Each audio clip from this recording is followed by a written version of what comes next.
Because the man who is running now for APC does not even know half of what Buhari knows about government or national security. If you have the time, I will tell you more about what they are campaigning with as an agenda or as a rhetoric that he did well in Lagos. I will tell you, between 1999 to 2007, if you take out context, he actually performed worse than some governors in Nigeria, because the Lagos that they say he did, he improved the revenue, he only collected tax. All the infrastructure needed for a state or in fact a country to develop was on ground. Lagos used to be the Nigerian national capital. Before Nigeria was formed, Lagos was a colony. You have all the infrastructure for economic development. As what you didn't establish them.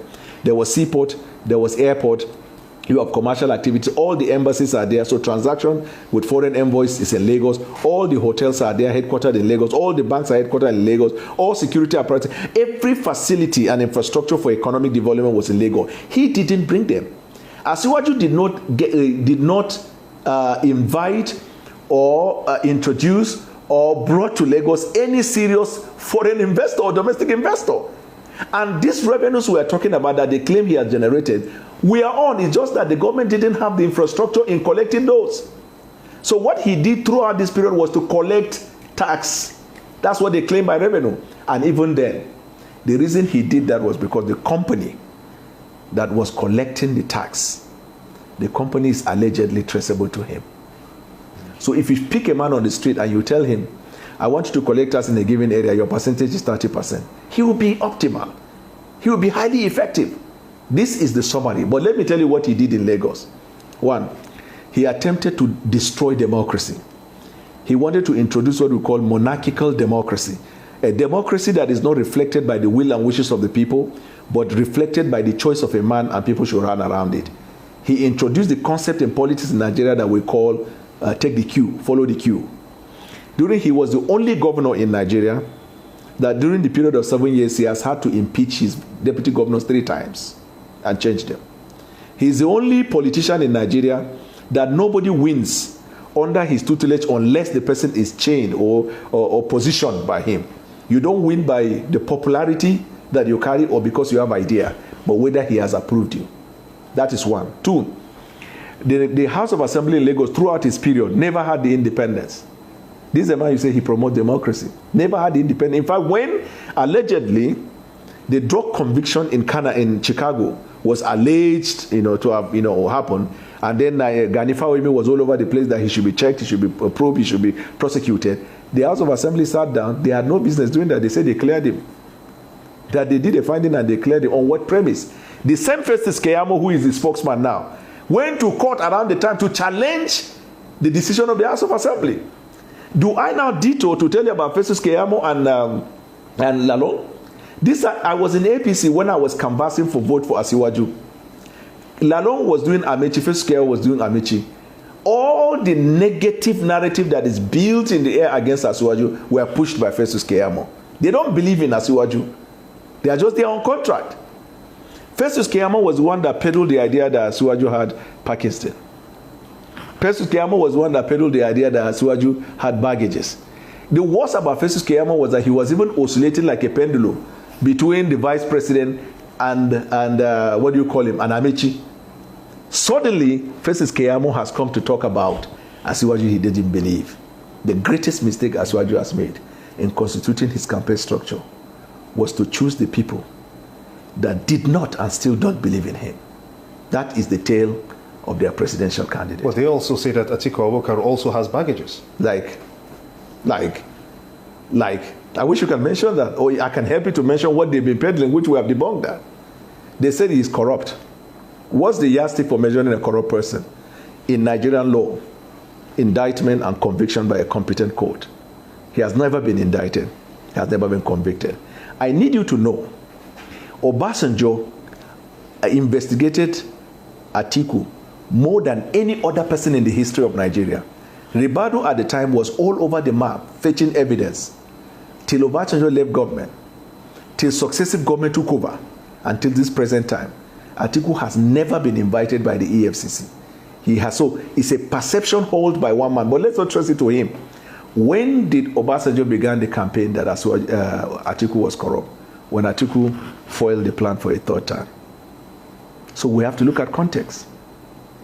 Atiku does not have, but in contrast, Asiwaju has been investigated by EFCC, ICPC, the United States government. So even on the evidence of what they peddle, they don't have anything to say. They came to the issue of Atiku does not have executive power. That's a very important thing. That the governors are more experienced than him. I look at him and I laugh. Why? Because when Atiku was vice president and chairman of the economic committee or economic council, these governors come to him to take notes. Asiwaju came, take notes. He took notes. Peter Obi came, took notes. But let me even escalate the argument further. Gani Faweyimi wrote an article titled Obasanjo the Absentee President. And in Gani's finding, which is a finding that he personally did because he took Obasanjo to court at the time, he came up with this finding that Obasanjo traveled in the first 3 years of the first term 93 times. And for these 93 times, he was away from Nigeria for 240 days.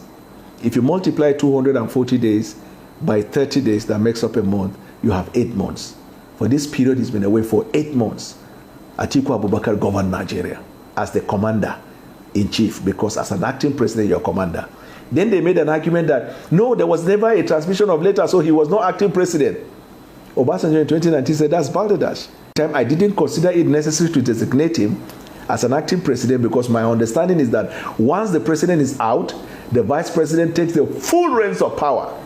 And then look at what Atiku did during this period. These were the period that we introduced policies that opened up our Nigerian economy. Telecom was one. We established critical institutions of government that have now come to become the baseline for the growth and development of a free society. And you believe that that can still continue from 2023? He will do better. Imagine Atiku Abubakar at this stage that he didn't need to go to school, had to go to Anglia Ruskin University, an offshoot of Cambridge, to freshen up his mind and obtain a master's degree. The man is ready. When I was about joining him, I was invited to a meeting where experts were brought from abroad to teach his media team on media concept and how to run a campaign. Atiku believes that government should be run like a private enterprise. And let me give you what he meant by private enterprise. To look at it from the point of view of efficiency and effectiveness. The reason why you don't see strike in private universities, you see in public universities, is that in private universities, the people are paid their dues and there is a demand for them to produce, and if they don't, they are going to be fired. In public institutions, nepotism comes, tribalism comes, favoritism comes, the government is lacking behind like this, also not paying them and everything. So efficiency is not there. Atiku believes government should be. Why should a bank be more effective than a country? The banks are more effective posting profit than a country. As it stands, Nigeria today is worse than a man owning a shop in somewhere in Day. Because even the man owning a shop in Day posts a profit. He will tell you the profit margin is small. Nigeria is in debt. 27.7 trillion we are going to pay. They are even thinking about collecting more debt. They have resorted to taxing private citizens. Now I just heard yesterday that in Lagos or one other state they introduced, even parking a car wrongly in your house, you pay tax. Thinking of every conceivable way of extorting money. And that will change with the PDP. We have to change and do the right thing. I give you an example. I travel a lot. You go to England, you do not need to do a COVID test. Whether you go in or you go out. All the countries of the world are opening up economy. Because these COVID measures were put in place, those COVID measures put in place affected economies. So when they quickly realized that this COVID has come to stay with us forever, we might as well open up our economy. Do you know in Nigeria, if you are not vaccinated, you will pay for day 2 test and day 7 test, about 70-something thousand, private citizen. You travel not on the government money. They still have to tax you. They don't even do a follow-up to know whether you actually took the test. The fact that you bring the money. We even ask the question further, where is the money going to? It comes down to the issue of there is nobody to call them to account, because if the National Assembly call, they will bluff them, call their bluff and go. So any government that does not post a profit, that government is a failure. I say that with every sense of responsibility.